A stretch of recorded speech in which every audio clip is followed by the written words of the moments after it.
Okay, here's a quick video just to show you how to do the procedure. This is the home screen of the virtual lab that we will be using for this exercise.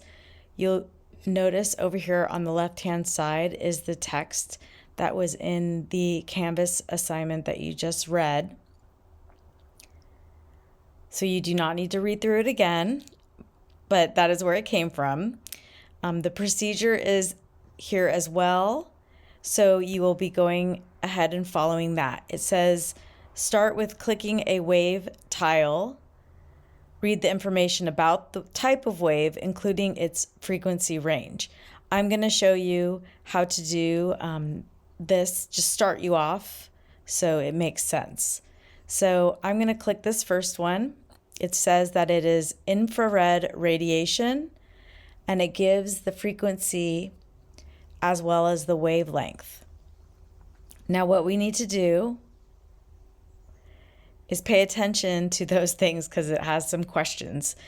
Let's see, it says it is just below visible light on the electromagnetic spectrum given off by all warm objects used in remote controls. Okay, so we go over here and we want to match the frequency here to the frequency that is provided here.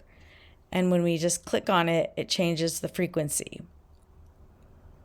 Now, this might be a little confusing if you haven't dealt with these types of numbers, but in this case, I've stopped it at the correct one.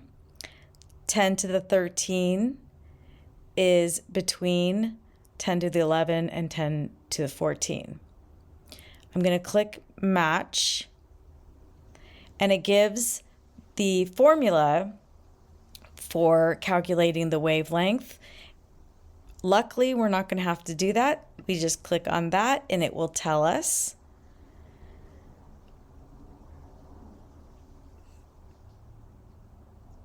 It may have already been there, but we need to complete all of these tiles in order for the next part to move forward. The way that we do that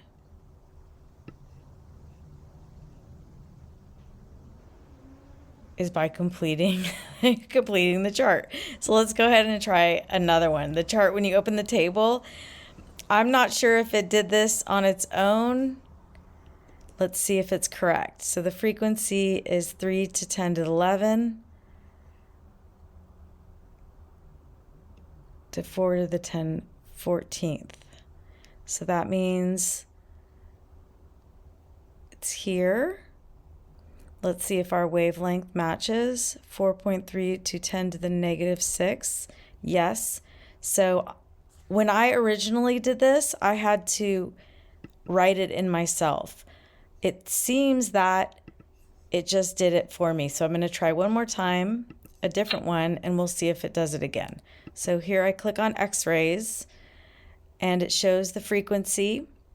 Correct, we do not have the wavelength. Okay, so in order to get the wavelength, we go here and we want to get a frequency that falls between 2 times 10 to the 17th and 1 times 10 to the 19th. So really we want to find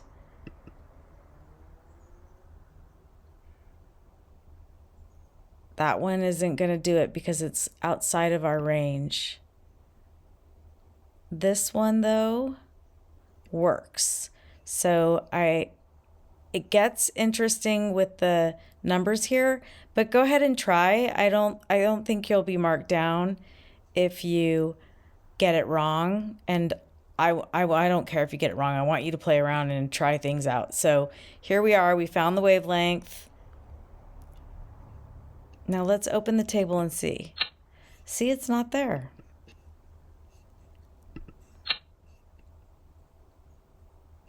So in order to do this, now what we have to do, it doesn't automatically do it. This may have been left over from me playing around with it. So now let's find in the chart where our frequency and our wavelength align.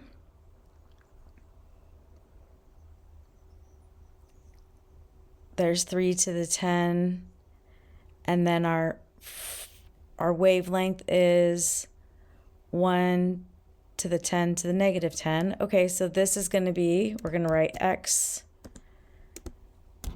ray and save. Continue to do that through all of these tiles, and when you have, it'll activate this bottom part. Pause the video. I'm going to go ahead and complete them, and then I'll meet you back.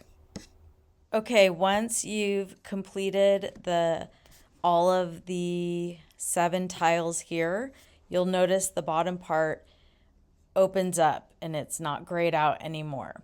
Now what you're going to do is you're going to use the information here to place the tiles in the appropriate place on the electromagnetic spectrum below. So if we start with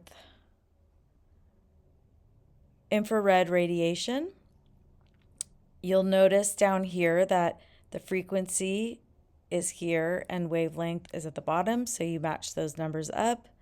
Hopefully I will not make a fool of myself right now. We're going to do infrared. So infrared, we want to look for frequency from 10 to the 11 to 10 to 14, so somewhere in here. And wavelength is 10 to negative 3 to 10 to negative 7.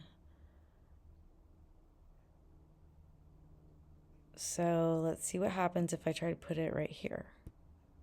There you go. I don't know if it's correct, but when you complete them all, you should know. After you complete them, I would like you to answer the questions. There's 6 questions. I will add them into the Canvas assignment so you can see them. And you will submit those along with your screenshot of your completed work and your table. So I wanted this, a screenshot, and also your table. I'm not going to open mine now because it's completed and I want you to try on your own. Okay, if you have any questions, make sure you ask the peer mentors. They can help you, okay? Have fun.